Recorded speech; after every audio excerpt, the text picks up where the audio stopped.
Car chases are dangerous and unpredictable. Viewer discretion advised. On to KCAL 9, you can see Sky 9 live above it all, and of course traffic at this hour very light on the 605 northbound as this driver continues to try to elude the California Highway Patrol, but you know how that goes.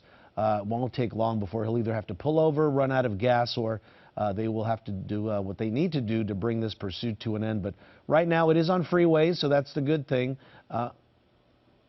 All right, we are going to go to our phone now. We have, I believe, Chuck Griffith. Is that right, sir? Sir. Hello, Chuck? Yeah, Juan, I'm here. Hey there. Thanks for joining me here today, this morning. You are a retired officer with the Riverside PD, correct? That's correct. So that we let our viewers know who you are. Thanks so much for being with us. Are you watching this pursuit along with us as well? I am. I just turned it on and watching exactly what you've got going at this moment. Yeah. Well, we are looking at, Chuck, just so you know, apparently it's a stolen vehicle out of the Santa Ana area. Originally, Santa Ana police was handling the pursuit. Once it went on the freeway, they asked the CHP to take over, and that's where we are right now with this pursuit heading northbound on the 605 freeway. With traffic so light, Chuck, I mean, what do? You just keep following, or what? Yeah, it looks like, with an Audi like that, he could probably attain pretty high speeds, but he's not going much faster than the flow of traffic, so they're just going to keep following him until he either gives up, runs out of gas, or something happens to the car. There's no reason to push it as far as endangering anybody else's life by trying a pit maneuver at this speed or any intervention at this point. Pit maneuver, really, they have to take in several factors, right? And if he is going at a brisk speed, this is something that he they may not be able to do. Right. And as far as the pit maneuver, they wouldn't be able to do it over a certain miles per hour. But like I said, he's not driving extraordinarily fast. He's not driving reckless. So this is just going to be basically CHP following, and when they change jurisdictions, new CHP units will come into play to continue the following. So we now know it's an Audi. This is a high-performance vehicle, or at least one that we know can get some decent power. Is that something that the officers that are following take into consideration? I mean, this could go for a while, right? Yeah, and if he's getting really good gas mileage, he could go for quite some time. There's going to be a point that they're going to think, well, is this really worth to continue? With all the resources, the helicopters, and everybody. They're gonna have to evaluate that. The pursuing officers are constantly evaluating their pursuit. Is it dangerous? Is it something we can get the guy later on? I noticed this car doesn't look like it has plates on it, and it's stolen. So they don't. If they know who the driver is, they can get him later. But if they don't, they're going to continue to follow and see if they can. Yeah, and that's one of those things we've seen before, right? Where they back off and they just do either air pursuit, or they're just going to continue monitoring the situation from a distance, and then, like you said, if they do know who this driver is, they can just catch up with him later, right? Right. And the helicopter, using the helicopter to track is probably one of the best things they can do. The officers can stay back and drive safely, and they just guide officers to the area once the guy's off the freeway and looks like he's going to stop. Mm-hmm. And Chuck, I just was told by our producers here, apparently, we thought there was just one person in the car, but apparently earlier in the morning there were two people in the car, and this driver somehow pulled over and let one of those people out. So now it looks like we're back to that original thought of the one person being in this car. So obviously police have to track down two separate people. Is that right? Yeah, hopefully they grabbed onto that person and interviewed them to see if they know who the driver is and if they can get good information. That would be another aspect, stolen car, if that's all he's done. Mm-hmm. We can pick him up later. Gotcha. Issue a warrant and get him later.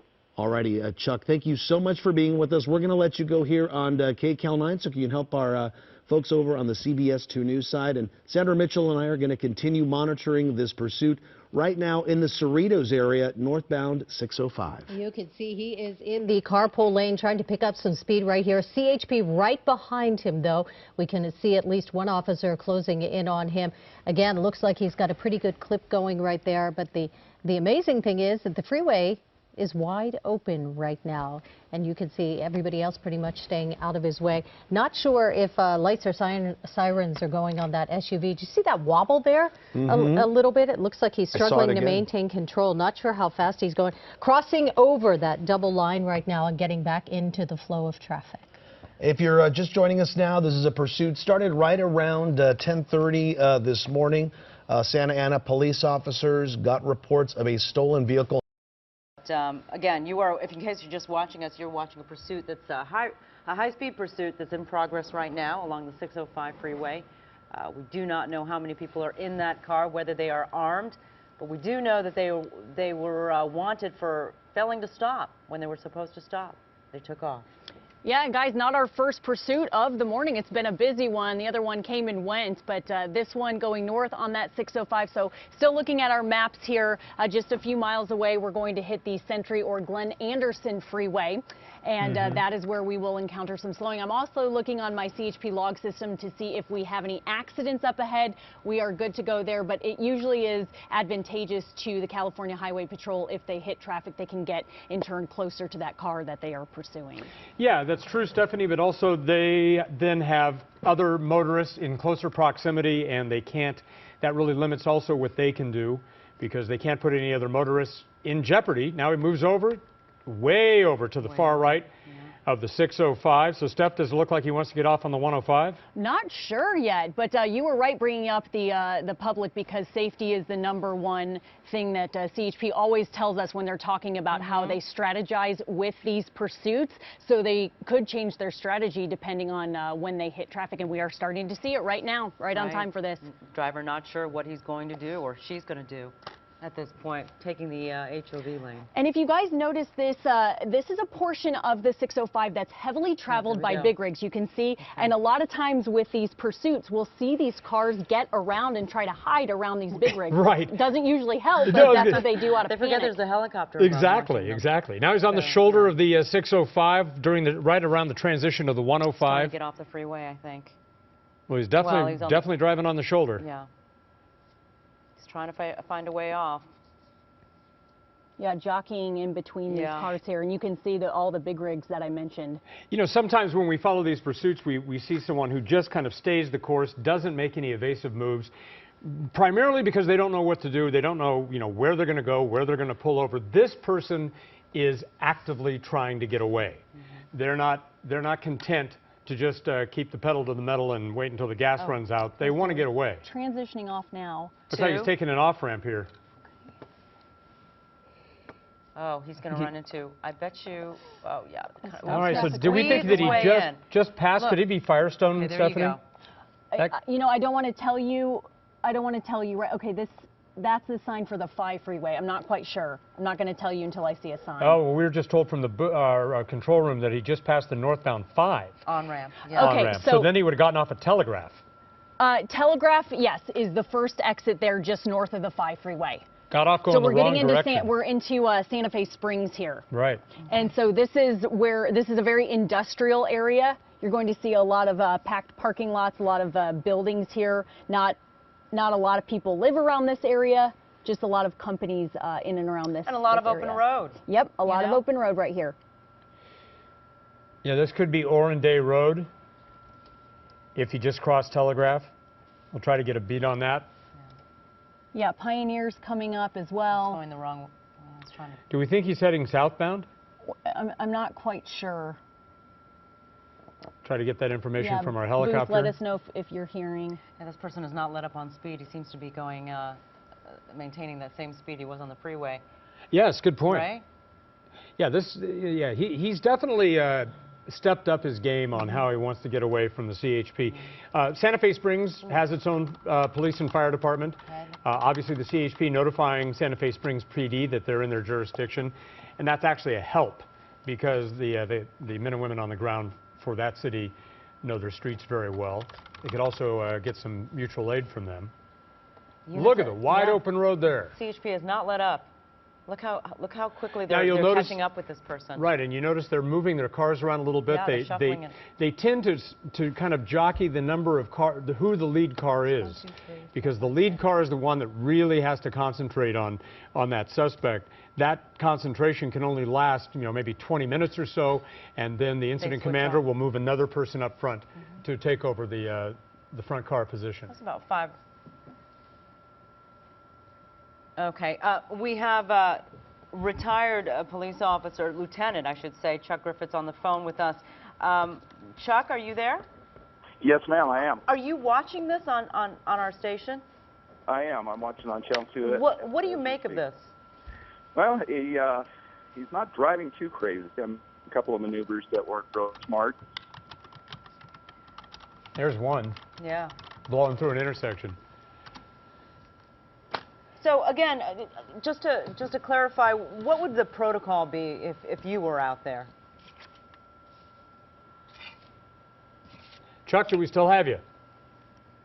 Think we lost Chuck. Yeah, I think we did. All right, while we try to get Chuck back on the phone, we're going to try to get a kind of a beat on this guy for all of you who live in the Santa Fe Springs area or live in this kind of Fulton Wells, the part of town we think we're in. And as soon as we get some streets, we will pass it along to you. He's on Florence? Now he's down on Florence. Okay. He's made a left on Florence. Was he on Florence or did he make a left on Florence? Oh, he's on Carmenita Road right now. Oh, okay. So from Florence, he went to Carmenita. Okay. And that unit is All right, so right Stephanie, do you have a beat on him? Is he like Carmenita and Telegraph? Are we southbound on Carmenita? Direction's going to make a big. Okay, we're not quite sure yet, but Carmenita. So we're heading. This is Norwalk, La Mirada area. So okay. From Santa Fe Springs, he went to Norwalk, La Mirada. Okay. All right.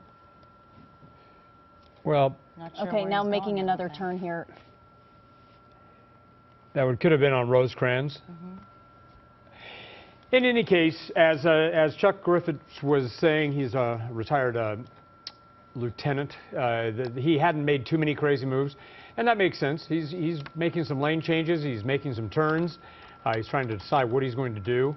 They've done a lot of studies on these things. Believe it or not, you would think there's not much to study, but one of the things is the psychological effect that this has on the people trying to get away. The adrenaline alone is mind-blowing, because you second guess the decisions they make. It's amazing they can make any decisions at all, considering the adrenaline that's pumping through their veins. Is that why we don't, every time they get arrested, their shirts are off? Yeah, really. Because they're sweating so much? Seriously, you think about that. The adrenaline's pumping. They're excited. They're nervous. I'm sure that they get quite heated. They do, yeah. And that's something that the California Highway Patrol has to take into account, too, because, in the beginning, this is just somebody who decided not to pull over. Now it's somebody who is actively going to jump over that median just to try to get away. An SUV is following him. That's no big deal for an SUV. Into a parking lot.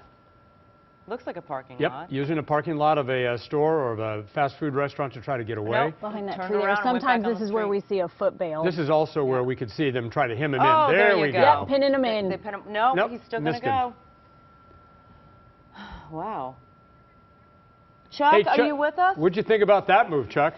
Yeah, they took advantage of the situation. They need to stay on him, though. They do. We'll see now if he ramps this up a little bit, trying to get away more desperately. Well, there's room here for a pit maneuver, too, because there's no one on the road. But then again, it looks like they're going over 45 miles an hour. Yeah. That's going to be a problem. It looks like CHP is going to try to get up on him. If he makes a turn or slows down, they'll probably do the pit. Yeah, because he's at a much closer proximity than he was just 30, 40 seconds ago. Correct, yeah. And, being on the side streets, it's way more dangerous than being on the freeway. Yeah, absolutely. Yeah, and if we're going north of Rosecrans, Shoemaker will come to an end. Okay. So And he'll be where will it running end, out of Steph? room here. What was that, Sharon? Where will it end? Onto another street or Yeah, just north of Foster Road. Okay. There's a road called Foster that it intersects with, and then just shortly after that, Shoemaker comes to a definitive end. Okay. You mean up by the high school, up by John Glenn High School? Not far from there. Okay. Oh, no. That's not good. Now, we didn't see what happened under the tree, but if he hit that one CHP unit head on, they may consider this assault on an officer now. Ah, okay. Step up So you're adding charges. Okay, they're going on the wrong way. Right. On the opposite direction. And Chuck, just Okay, he's picked up from the speed. standpoint of a police officer, when you make a move like that to try to get the guy, and they tried to pin him with their two front bumpers, and he gets away, does that? I don't know how to quite ask this question, but does that not anger the officers? Well, I think somewhere down emotionally, yeah, he got away from Yeah. him. See the And video it does on the step right-hand up the side. game because now he's showing that he's desperate to get away, and he's going to do whatever he can to get away. Yeah. Most normal people, if they got pinned by two police cars, would stop and go, "Whoa, I'm out of it." Right. But this guy seems to be desperate. Relentless to get away, yeah. Yeah, now they're moving a lot faster on surface streets than they were before, and as the CHP has told us, and I'm sure Chuck, you could tell us, there's a speed limit beyond which you cannot do a pit maneuver. Yeah, it depends on the agency. Most of them are 35 to 40 miles an hour. There are situations where they've done it at a little quicker speed, depending on the environment. But it's not something you're not trying to kill the guy, so you don't want to. Right. You don't want to do it over a certain speed and cause him to flip, cause him, to be ejected from the car, or go out of control and hit other cars. You want to make sure it's in a controlled area. Let me just interrupt you for a minute, Chuck, because we're at the top of the hour, just missed it by a couple of minutes. I should say that you're joining our live coverage of a pursuit. This is Jeff Michael with Sharon Tay. You're watching CBS 2 News at 11 a.m. And former police Lieutenant Chuck Griffiths is on the phone with us, walking us through this pursuit. There was an opportunity for a pit maneuver there, right? Wouldn't you say? Yeah, in the corner is a perfect time to do it. Yeah. Okay. But I think he looked to the left and saw the cars in the lane, saw the big semi-truck on the right, and you don't want to cause more victims in this thing. Right, that's true. At what point do they decide that this is a situation for spike strips? Well, at any point. I don't know if CHP is coordinating with the units that are in that jurisdiction, but a lot of times they'll get ahead of the pursuit if they're going in a general area. Back into a parking lot. Chuck, we may be a little bit in advance of what you're seeing on TV if you... yeah. Ooh. There. Ooh. Oh, okay. In the corners. Yeah, there you go. Yeah. The unit is desperate, I think, really trying to get a pit maneuver. They're going there. Yeah. But the other thing is, usually you want to make sure you have two units behind you when you do that. Yeah. Because right now all I see is that one SUV following him, and I don't see the supporting units behind him, even if he was to pit him. Right. The first unit usually does the pit and spins them out, and the other two units behind them will pin the car in. Exactly, yeah. First unit's supposed to continue right through it. So at this point, the unit there, directly behind him, is just all by themselves, and it's going to be hard to conduct a pit maneuver. Well, he can do it, but as Chuck was saying, there's nobody to back him up. To back him up, yeah. Or I'm sure they're there. Yeah, I could imagine the units aren't too far behind. No, but, no. They'll try to close. Stephanie, do you know if we're in Norwalk Sheriff territory or if we're still in... I can't believe we're still in Santa Fe Springs. It's not that big of a city. Well, after several turns, no, Santa Fe Springs is not big. So last known location after a couple of turns was Telegraph Road, but this person just transitioned off of Telegraph. So I'm going to get you a location here. They're getting on the freeway. Yep. Okay. Getting on a freeway. We are told this is Downey, by the way. He's getting on the freeway. Southbound 5. Southbound 5? Okay. Wouldn't you know, it's the one time that the 5 is open. Yeah. That freeway sucks when it comes to being able to keep at freeway speeds, and of all times today, there's no traffic. Yeah, I think I know what time to drive the freeways now. Yeah, exactly. This is a good time. That's the time where if this was going on around 7 o'clock, we would be in dead stop traffic. But yeah, it looks like we're wide open right now, heading towards that 605. The 605, okay. All right, he's picking up speed. Well, it's a little more comforting when he gets back on the freeway. Then he doesn't have the cross traffic, and he's not endangering a whole bunch of people's lives. Right, you're right, Chuck. Boy, I didn't know how he got up into Downey and over to the 5. He made more turns than I was following. Right. So now heading back south on the 5 toward the 605 doesn't make sense for him to go there because that's the freeway he got off of because there was so much traffic. Right, it started in Santa Ana, so he may be from Santa Ana, and he probably wants to get to his home. Yeah, get to turf that he knows. Right. You can negotiate streets you're familiar with a lot. How often does that happen, Chuck? I found that's almost always. Yeah? They go back to an area that they're familiar with so they can get out of the car and go somewhere that they know. And hopefully, in their mind, they're going to outsmart the officers. Chuck, how often do these people actually get away? Very rare. I mean, we've seen a couple in the past couple of months, but it's extremely rare unless you. I think we saw one go into a storm drain and one down underneath the railroad tracks on the what do you call it, the Metrolink. Yeah, yeah. And he got away for a while, but each one of those were caught. It draws the incident out a lot longer and takes more manpower to find them. But we do find them. I can't help but notice how fast this All right, so driver we're is going. just south of the 605 now, still in Downey. On the southbound 5. Yes, we're heading towards Norwalk and then Cerritos, so we're going back the way we came here. Yeah, exactly. Well, I'm hoping there's damage on that car enough to where it's going to flatten one of the tires or cause them to stop. You know, it looked like, Chuck, they got him smack dab on the passenger door and the driver door. I'm looking at the bumper. It doesn't. That's hanging off on the passenger side, but that's about it. Yeah. I don't know if I want my car back if that's mine. Yeah. Got a lot of construction here on the 5, so the lanes, Caltrans has already done a little bit of the CHP's work for it by narrowing the lanes that this guy has to choose from. There in the far right of your screen, you see the police helicopter. Oh, and look, he decides to take the construction zone road, and use that to go into oncoming traffic. That was just not a smart move unless you make a U-turn, which is exactly what he did. Just past those attenuators, too, that would have been a big old mess with sand all over the place. We see a lot of wrecks like that. All right, so now so he's going back in the other direction. Okay, northbound 5 now. Heading northbound 5. Northbound 5. Wow. Okay. Well, you've got to wonder what he's thinking, if he's going to be able to do a maneuver like that and get away. But, you know, they're going to continue to follow him as long as it's a safe. Well, and really at this point, Chuck, if you were the supervisor on this pursuit, wouldn't you start being concerned about whether or not he is willing to put other people's lives in danger? Whether or not how far is he willing to go? In other words. Exactly. He's picked it up a little bit. Yeah. You know, it's not just the supervisor; it's the primary unit has the say-so also. Okay, we're getting transitioning northbound 605. It looks like. 605. Okay. So we're going back into Santa Fe Springs here. And 605 south, is that right? Yep, 605 south. All right, so if you're just joining us, we're following this pursuit of the silver Audi, paper plates. Guy just didn't want to pull over. It wasn't that he or she was wanted for anything. They just were trying to pull the person over, and they didn't pull over. And this person has been making a giant loop around Norwalk, Santa Fe Springs, Downey, using the 5 and the 605 and the 405 as freeways. So hasn't really gone anywhere. Just been making a bunch of turns. And at one point, 2 CHP units crashed onto him, one on the driver's side and the other on the passenger side, but that didn't stop him. He made a U-turn and made a run for it. Coming up shortly, we will have an option to take the 105 freeway. So that's something else we may see here. Ooh, he's big old lane change into the HOV lane. See, the thing is, he can make those moves, and Chuck, feel free to weigh in here, but a CHP officer can't necessarily make the same kind of dangerous move. Right. You don't want to repeat his dangerous move and exacerbate the situation.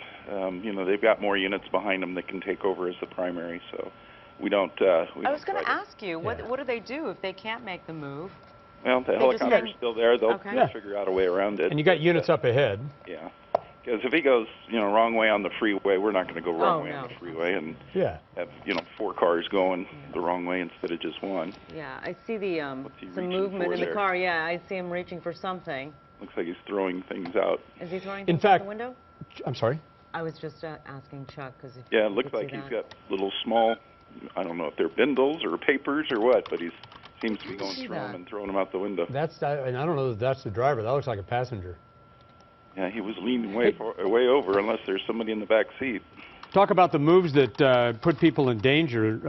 In fact, we're going to double box and show you guys the last move he tried to make, where he was heading southbound, goes into the construction zone, passes those barrels filled with sand, makes a U-turn on a freeway. Kind of gives you an idea of how inventive this guy has been. He seemed to have known that there was a way out at the other end, so. Yeah, I wouldn't have known that. Yeah. In fact, I would have thought he was going to get pinned in by K-rails. Right. So here we are back live. And we are on the, I'm sorry, Steph, was it northbound 605? Southbound 605, South we're coming 605. up on that 105 freeway, so that may be a transition this person opts to take. Okay. Looks like we just passed that 105, so we're still in Norwalk, approaching a big intersection. This person could think about taking, exiting at Rosecrans. Right. Alondra is coming up as well, so those are two major thoroughfares there. Yeah, and yet, you know, none of these exits is going to do anything for him that the other ones didn't. No. So, I mean, it's really just kind of spinning your wheels, if you'll forgive the pun. He's buying time, and that's about it. Yeah, and here's the deal. We'll encounter, you can see on the map there, a little bit of slowing towards the 91. I'm going to move this red circle here so you can see a better location, and you can follow that yellow line just south of where this person is. We're going to see a little bit of slowing towards the 91, and then if that person gets past that, then we are more open heading into Cerritos. Helicopter seems to pull out. Again, Looks like they backed off a little bit. No, No, well, I this think- is freeway speeds, though. Yeah. This is different than they would be, how close they would be on Either surface that or streets. he's picked up speed. Yeah, that's Yeah. true. He's in an Audi. And they want to kind of hang back. If he crashes, they don't want to be right on top of him. So they want to stay back a little safer. Okay. That's a Like good point. we're Got getting it. off. Did he just make the transition, Steph? 91 Yeah, east. it's the 91. Yeah. 91 eastbound. 91 westbound. Westbound, So we're heading into okay. Bellflower now. Yeah, there going he is, into okay. Bellflower. Yeah, that's a very good point. You know, Chuck just said if he crashes, they don't want to be part of the crash. And in the litigious world that we live in, it's happened before where people being pursued have blamed police officers on their injuries and on the crash. Right. And of course, then the possibility of others, you know, innocent motorists being involved in a crash. And they most definitely would blame the police agency, which really puts officers in a pinch. Exactly. And you know, Chuck, when you were on these things, when you were an active officer, did you think along those lines? Hey, we've got to be careful about liability here. Exactly. You weigh all the factors: the speed, the jurisdiction, the radio communications, how he's acting, how your car's performing. And again, if you know the guy, it's not worth chasing him. Let him go. We'll get him later. Really? Yeah. Just getting off again. But Okay. Well, that's where different police agencies have different policies, you know, along those lines. it's getting pretty uniform now to where. Is it? Really? Okay. Yeah, and you know, some are more aggressive with the pit maneuvers, some are more aggressive he's with trying to bypass that van. bike strip. Squeeze right through there. Okay, what street is he on now, Steph? Possibly Bellflower Boulevard because he Bellflower. wasn't on the westbound 91 for too long here. Wow. He's not letting up. This person is really intent on getting away. He's running into some traffic there. Okay. Mm-hmm. Okay. So we think he got off where, Steph? Bellflower Boulevard, possibly. That's the first exit just west on the 91, and this person wasn't on the 91 for very long here. Okay.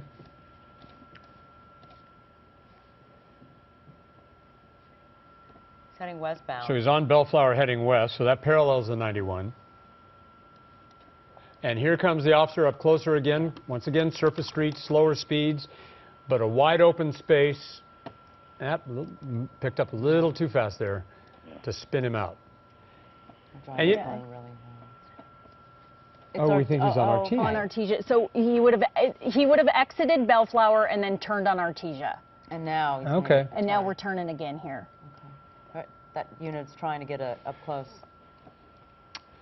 You know, This driver is in this swerving society, all over the street. you know, I mean, in this Southern California, you know, Oh, okay. society okay, of ours. Here we go.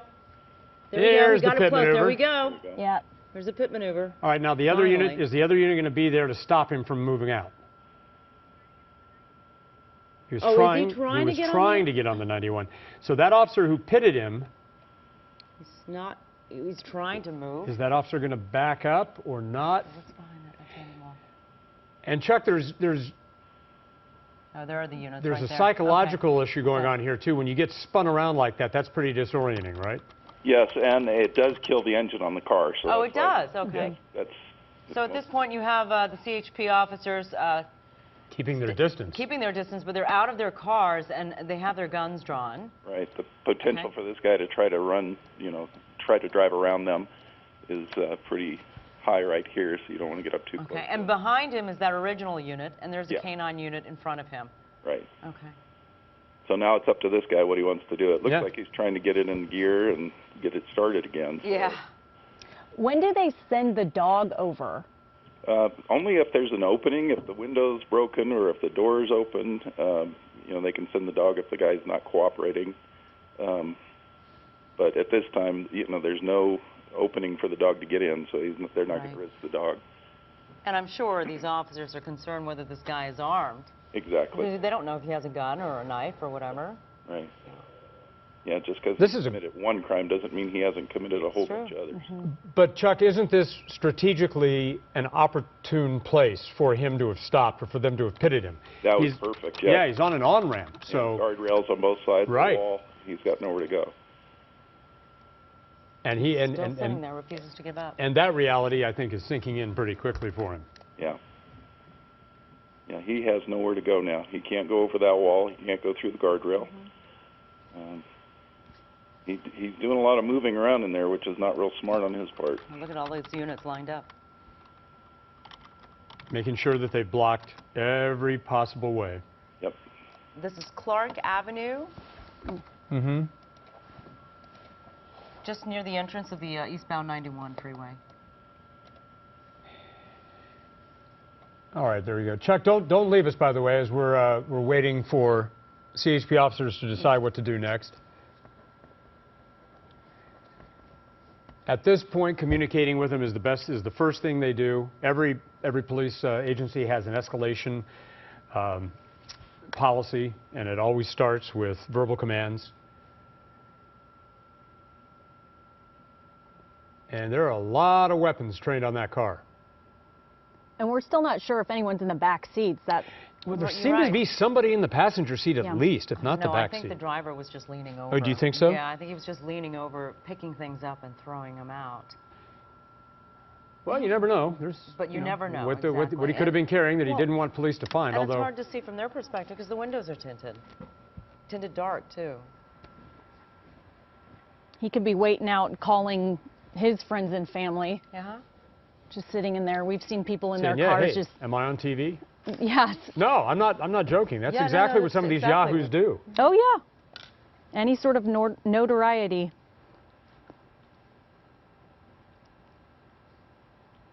We've seen a lot of pursuits end like this where they will sit there for hours. And CHP, LAPD, they just wait them out. Or sometimes they will, they'll do the beanbag and they'll start to close in and break a window or something like that. We've seen that as well. Let's just hope he doesn't sit there for hours. So, Chuck, if you're still with us, what are the options here? Oh, we don't have Chuck don't, right now. okay. All right. Don't hang up, though, Chuck.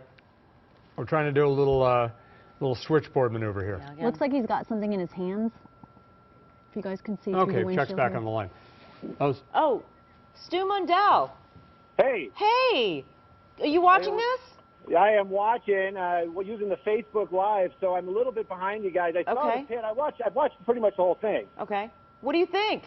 Well, you know, the coolest part, or the most interesting part of the whole thing was when the CHP tried to do that pursuit sandwich and they stopped them. It shows you how aggressive these law enforcement officers are. Yeah. There must be something about this guy that they really wanted to bring this thing to an end.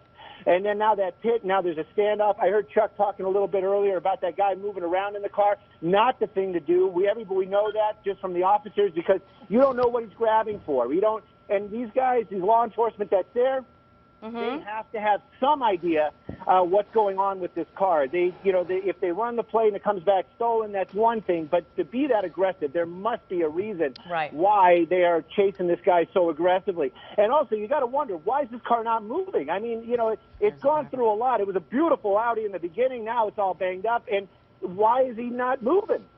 Well, as Chuck pointed out, the pit will very often stall the engine, and it's sometimes difficult to get it started again. Not always, but sometimes. Yeah, you know, we understand that, you know, the newer cars, when you spin them around like that, it shuts off the fuel pump, but that Audi should be able to restart. So something more must be going on right there. That, Wow. And also, they had that passenger jump out earlier. That was pretty interesting in itself. I'm watching the footage. I am a little bit behind from you guys because I'm watching on Facebook. I'd love Sorry, to. you're not missing much right now. Yeah, Don't worry about it. it looks like the driver is on the phone, or he just He's got the off window. the phone He's got the window down. and is talking to the officers. Yeah. Well, if he has the window down and there's some communication, the officers are going to take their time. They're going to use that. Time is always on law enforcement's side. So if he's talking, they've got something going on right now, and that's at least it's communication. But also with that window down, that leaves the opportunity that if he starts, not complying or not, it's taking too long, they're just going to go ahead and send that dog in there, which could be an interesting thing in itself. I keep watching the shots here. I definitely see what you guys are talking about. That window is down. Now it's back up. Now it's back up. They just rolled it back up, Stu. Well, hopefully he's not watching Facebook Live with us, and he realizes that they might send the dog in there. They can break those windows very easily. We've seen it in the past. Yeah. Yep. Door's opening. There we go. Hands are up. Hands are up. Oh, there it is. Starting to make the first wise decision of his morning. Yes, excellently put. Okay. All right, putting his hands together, making a motion as if to say, he's holding something, the keys maybe? No, hold on. You have something in your hand. He's tapping his hands together in an odd way. I don't know what he's doing. Oh. He's putting both hands up, but he has something in his right hand, and then he's motioning down toward the ground. This guy is not making. This to amaze me. He's not making normal moves here. Well, his gesticulations are strange. Well, I'm wondering. If they have that dog. I'm sorry, Sharon. If they have that dog, they're going to let that dog loose. No, he's not. He's not disobeying their commands. It's almost as if he's signing. That's what I'm thinking. I was looking at him signing. Yeah. He seems to be. There's something disturbed about his actions. Right. They wouldn't ask him to get back up. No. See, he's trying to communicate to them using some sort of sign. You're right. It's a and now he's back down on the ground again. It's almost as if he can't. No, they're going to ask him not to put his hands. They're going to have. See, look, he's using that right hand I wonder to communicate. if he's partially deaf or he can't speak. Maybe he's just too far away from them and he can't understand the commands. That's true, but those motions. Body language was. Yeah. It showed like he was signing. Hands back out, spread. He's very. I'm sorry. Go ahead. I'm just starting to watch. Can we lose? Now I'm starting to see what you guys are talking about. It is very unusual indeed, but all in all, even if this is some sort of communication issue, anybody knows that law enforcement with lights and sirens, they want you to pull over and all that crazy stuff that he's been doing. All right. There's no excuse in the end. Hey, Stu, can you hold on for just a minute for us? And thanks so much for your input. We want to go to Sergeant Tony Garrett with the CHP. So obviously this is his agency. Sergeant, what do you know about this guy? Hey, this is Chuck Griffiths. Oh, it's Chuck. Chuck, hi. I thought we had Sergeant Tony Garrett on the phone. Chuck. All right, let's try for Sergeant Garrett one more time. We've got this guy getting handcuffed. Sergeant, can you fill us in at all on this guy? Yeah, this is like the pursuit has finally come to an end, and we're in the process of taking him into custody now. Yeah, but we were a little confused about his movements. It seemed like he was making some strange movements as he was getting out of the car. Or are you privy to the radio transmission about anything about him? No, I'm not. I'm only watching it from the TV. Okay. So, originally, what was the want on this guy? It was a stolen vehicle. Okay, stolen vehicle. Yes, ma'am. And where did it originate and what time? I believe it originated in Westminster. In Westminster, okay. At a car dealership? Because it looked like it had paper plates. That info I don't have. If Okay. it's from a car dealership or not. All right. Okay, so the pit maneuver worked. That your units, when they were in a parking lot of a fast food restaurant, tried to pin him. It's one of the first time I've seen that. Tried to pin him between the driver door and the passenger door to stop him, and that didn't work. Did that escalate your pursuit? Well, it does, because the guy was exhibiting some erratic and some dangerous driving behaviors. The technique that you saw is another technique that we sometimes can deploy. And, at that time, they tried to box the guy in, and he was able to maneuver his way out of it. So, thankfully, we were able to get the pit maneuver performed and bring this thing to a conclusion. Okay. Mm-hmm. Okay. All right, Sergeant Tony Garrett. So you guys are code 4 at this, then. You're done, right? It looks like it, yes. Well, everyone's safe. Thank goodness for that. All right, we're going to wrap this up for you. You are watching the end of a pursuit that started in Westminster, and this is a pursuit of a stolen vehicle. The driver had led officers, CHP officers, Santa Ana Police Department officers as well, all around the Southland, seemed to be going into in a loop, driving at very dangerous high speeds, making all kinds of dangerous turns, and until he ended here on Clark Street. Didn't really seem to have a direction anywhere he was going. He did step it up. He made a lot of dangerous moves that could have put a lot of people in danger. Did put a lot of people in danger. But this pursuit has ended, and ended to in a safe manner. All right, that does it for us at CBS 2 News at 11 a.m. We'll have more at noon on this pursuit.